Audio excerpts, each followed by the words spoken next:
del mayor con el menor.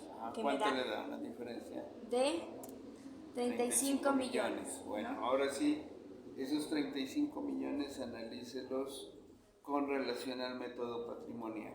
¿Qué era lo que yo les decía? El método patrimonial lo que nos muestra es de esos recursos propios cómo se invirtieron en el activo productivo. Porque aquí nos dice, hay un valor operativo, ¿cierto?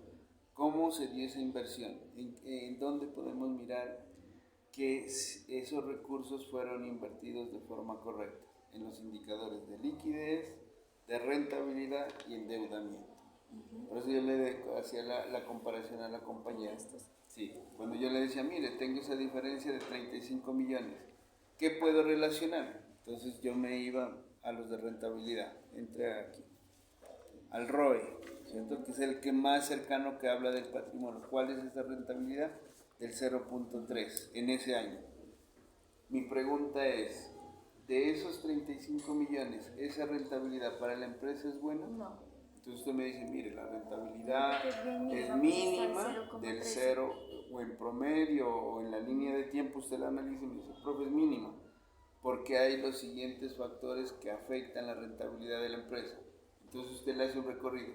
Profe, la rotación de cartera tiene fondos ociosos, los días de rotación de la cartera son 365 días, son mucho tiempo que requiere la empresa para volver líquido esos recursos.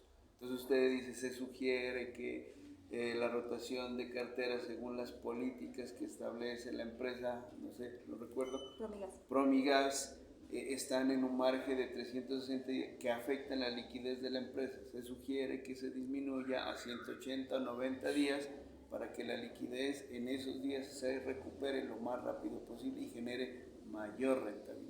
Ahí sí puede decir mayor rentabilidad después de los datos que usted tiene. Claro, porque... Voy a otro, porque ese es el ejemplo similar. Profe, yo me voy a los niveles de endeudamiento. Vámonos allá. Entonces aquí tenemos... ¿Cómo va?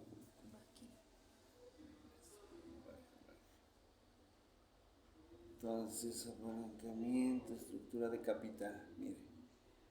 Entonces aquí, la estructura de capital, pasivo y patrimonio, ¿cierto? Entonces usted puede decir, mire, eso es el método patrimonial, la inversión que tiene por recurso propio, nos está diciendo que la empresa, primero, no, espérenme, primero esto tenemos que identificar, ¿cuál es la distribución? Miren, el 50 casi es igual, ¿no? Entonces aquí usted puede decir que la distribución de costo y deuda está en un rango del 50% entre recurso propio y ajeno, del cual nos muestra que el nivel, ¿dónde está el de endeudamiento? Que el nivel de endeudamiento acá, de la estructura de capital, o sea, que el nivel dentro de la estructura de capital nos muestra que dentro de la distribución de esos recursos está en proporción, en promedio de ¿cuánto? 0,93. Del 0,93. ¿Qué le está diciendo? Que está así, casi cerca a la deuda. O sea que usted tiene recursos propios y recursos por deuda. ¿En qué le afecta eso? Que si la empresa aumenta un poco más la deuda, posiblemente se reviente. No soporta otra obligación más porque los recursos propios no alcanzarán a cubrir las obligaciones que se tienen. Porque existe un sobreendeudamiento. Lo que decíamos, ahí lo que a ellos les toca es tratar de mantener el patrimonio. Perfecto. Recursos propios. Muy porque bien. si no... O sea, ¿qué es lo que nos enseñan los principios financieros? Que los recursos propios deben poder cubrir las obligaciones financieras, ¿cierto? O sea, nos dice, invierta en activos productivos y que los activos productivos tengan la capacidad de poder generar nuevas obligaciones, pero en este caso están así. Casi están 50-50. Claro, entonces está diciendo, mire, la inversión que está haciendo posiblemente en distribución o en estructura de capital ya no da más. Profe, si se me pasa, ¿qué pasaría con esos recursos? que tendría más esfuerzo financiero la empresa. Porque puede pasar, sí. Yo les decía que hay empresas que en algún momento los recursos pueden estar por financiación. Pero ¿qué pasaría con esta empresa? Se esforzaría más porque la liquidez es mínima, la rentabilidad es mínima. Y si yo meto otra deuda, ¿qué pasaría? Reviento la empresa y no me va a generar ni liquidez ni rentabilidad. Posiblemente me genere pérdidas en el ejercicio. Ese es el análisis que estamos haciendo. Otra pregunta, profe, que tenía en relación a esto es esta, ¿no? Esto se hace en base a un año y de ahí ya todos, ¿no? Lo que tú me preguntabas. La proyección. En la proyección es igual, ¿no? Se arrastra la proyección. Sí. Y se arrastra la proyección, ¿no, profe? Que es el valor, yo también lo cogí como valor contable, sí. Que es que todos le cambian, mire que ella le cambió altísimo, con los valores, o sea, vamos a mirar si tienen los valores, esos valores nosotros los sacamos de economática, perfecto. Los sacamos de economática, que es 159. Perfecto. Y acá en esta la tengo, o sea, también, o sea, esta empresa está bien. Hágame ver Mire, 56. Claro. Y está mire, es relacionado con lo que yo le mostraba. Entonces, ¿qué es lo que nos está diciendo? Que en el mercado estas acciones pueden ser que en este promedio se puedan negociar. Es un promedio de 44 pesos. Tiene una visual en la cual la empresa le puede decir, mire, se puede negociar, ese es mi mínimo que yo tengo para negociar. Porque la empresa tiene un máximo que es ¿cuál? 159 pesos. Entonces, ¿qué hacen los empresarios cuando pasa ese mínimo? Porque eso, usted sabe que eso me olvidaba decirle a usted. Las acciones entran en, ¿cómo es que se llama? Se me fue la palabra, estaba pensando en subasta. ¿Sí han escuchado la subasta? Sí. Holandesa, la subasta. ¿Qué es lo que pasa? Que el mínimo es de 44 pesos y el máximo de 159. Entonces empieza la polla, es decir, yo le compro en tanto. Entonces ellos ya tienen un tope máximo. Por eso dice el precio en el mercado que se sugiere para negociación. Ahí es donde usted viene y me dice, profe, pues ese precio con relación al margen que tenemos de venta está casi similar. ¿Se puede negociar? Sí, porque tenemos ese margen y no perdemos la capacidad de poder generar beneficios a los dueños. No se pierde. Por eso yo le decía a usted, mire que ya está acorde y no se pueden perder porque le está generando beneficios a los dueños. ¿Quién no quisiera comprar esas acciones? Y ustedes saben que estas empresas, en K, la suya es Promigas, no las promocionan en venta de acciones. ¿Ustedes han escuchado ahí que digan en las noticias, se venden las acciones de Promigas, se venden las acciones de Enca? No, por los rendimientos positivos que ellos tienen. Es sesgado, cerrado ese negocio. Eso no lo venden. ¿Cuáles son las que más se negocian? Ecopetrol, que somos las que más escuchamos. ¿Por qué? Porque tiene participación del Estado. Entonces ahí es donde vienen esos límites. Por eso le dice precio en el mercado en libros, que es el mínimo, el que calculamos ahorita. Y el máximo es el que está aquí. Entonces ustedes me dicen, profe, si es bueno, es malo, sí. ¿Por qué razón? Porque me genera hasta el momento beneficios, generan utilidades, genera rentabilidad, genera liquidez. Con cualquiera de esos indicadores. O sea, si esté bajito. Este es el mínimo, mija. Vamos a este punto. Este es el mínimo.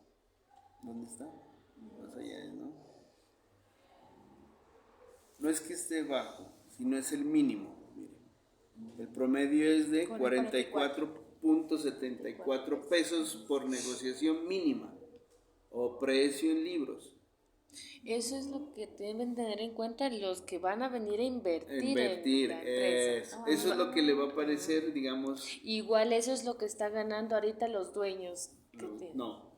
Los dueños están con 159. Esto es lo que están recibiendo ellos. Esto es lo que ellos están recibiendo porque este es el beneficio. Y esto es lo que por lo mínimo se podrían negociar esas acciones. El valor mínimo. ¿Sí? ¿Sí me voy a entender? Sí. Porque ellos la compraron en un valor ¿qué? De 159. Usted me va a decir, profe, ¿pero por qué lo compraron en ese valor? Porque yo les digo que las acciones van así.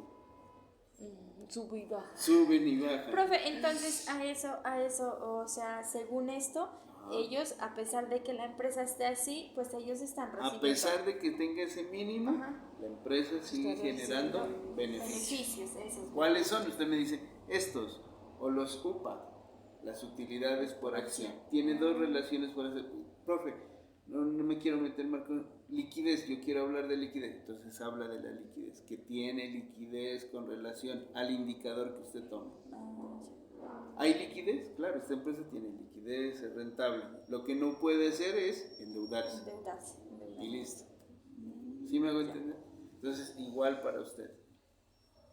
Profe, esto de los métodos de flujo de descontado, eso es porque aparecen en diferentes años, o sea, del 2023. Es la proyección. Esta es una proyección que hace, ¿cierto? Ajá. El flujo de caja, yo les decía, el que habíamos estructurado, es una proyección. ¿Con qué factores? Factores macro, microeconómicos, donde nos identifica que, yo les decía, este modelo se lo hacía para identificar si los proyectos eran viables o no, ¿cierto? Con los 3 indicadores de bondad. En este caso, no es un proyecto. Lo que nos está diciendo es que dentro de la estructura que tiene la empresa operacionalmente en la generación de ingresos, costos y gastos, puede generar flujos de efectivo, ¿cierto? Esa es la proyección que hace, mira, a partir del año 23, 24, 25, 26, 27, que lo toma del flujo que nosotros hemos hecho. ¿Cuál es el análisis? ¿Cómo es que hace? Aquí. ¿Cuál es el análisis? Primero, saber qué nos dice el método de flujo descontado, pero en este caso nos habla de perpetuidad, valor de la empresa en marcha y total del patrimonio, ¿sí? Entonces, ¿qué significan esos valores con relación a esos resultados? El total del patrimonio, el valor de la empresa en marcha y la perpetualidad. Y la perpetuidad. Entonces, esos conceptos yo les decía, consúltenlo, estructúrelo, búsquelo para que usted pueda decir qué es lo que está pasando en esa línea de tiempo, para saber exactamente si estos valores que nos muestran son factibles o no, porque es una proyección. Alguien por allá de sus compañeros me decían, profe, es que en la proyección, ¿qué también tengo que tener en cuenta? Los factores macroeconómicos, puede ser el riesgo, el crecimiento del mercado, usted lo tiene. ¿Sí se acuerdan? El riesgo, el 1.87 y el del mercado del 25.33. Profe, ¿y los de acá? No, los de acá son para hacer la proyección, porque estos son el crecimiento del sector económico, más no las condiciones de la proyección como tal, porque a mí me afecta esos elementos y tengo que analizarlos con relación al flujo de caja, porque el flujo de caja, al final, ¿qué nos dice? ¿A usted qué le dice? Negativo, mire. Cuando le da negativo, ¿qué le está diciendo? Aquí en el BNP, o sea, lo que nos quiere decir, o sea, que ellos, como le explico ahí, le está generando o sea, no están recibiendo lo que ellos, como lo que invirtieron, o lo está generando pérdida a los accionistas. El flujo de caja, en este caso, está diciendo usted que no es viable. Eso no es viable para la empresa. O sea, mantener esa condición de generación de flujos no es viable. ¿Por qué? Primero le está diciendo que no va a tener un retorno. El retorno es negativo del 25.09. O sea que las condiciones en equilibrio de ingresos con relación a los costos y gastos están por encima. O sea que está generando menos ingresos. Acá, miremos. Claro, son mínimos los ingresos. 290 y tiene por costos 125 y 167. ¿Cuánto le da a esos dos? Mire, es muy cerquita, mire. De 290 es muy cerca. 192. La diferencia. O sea que el equilibrio está así. Entonces le dice, no es viable mantener esto. ¿Qué es lo que nos decía por principio? Siempre debe haber un mayor valor de los ingresos con relación a los costos y gastos. Mira que aquí le muestro. Segundo, yo les dije, estos son como hermanitos, como primos, ¿no? El TIR y la RPN. Nos dice también es negativo. ¿Por qué razón? Porque no va a haber un retorno de esos recursos que se van a invertir. Posiblemente, ¿qué es lo que esté pasando, profe? Pues la empresa lo que tiene es recurso ajeno y recurso propio. El recurso ajeno es donde más estamos pagando intereses y el pago de la amortización. ¿Nos está afectando en la generación de flujo? Sí, es un gasto, donde me muestra que no hay un retorno. 3. El costo-beneficio, la inversión que ellos están realizando. Por cada peso que invirtieron en esta empresa van a recibir 0.22. O sea que desde ahí está mal. Claro, porque no están teniendo ganancias. ¿Cuáles son los factores que usted ya identifica ahí?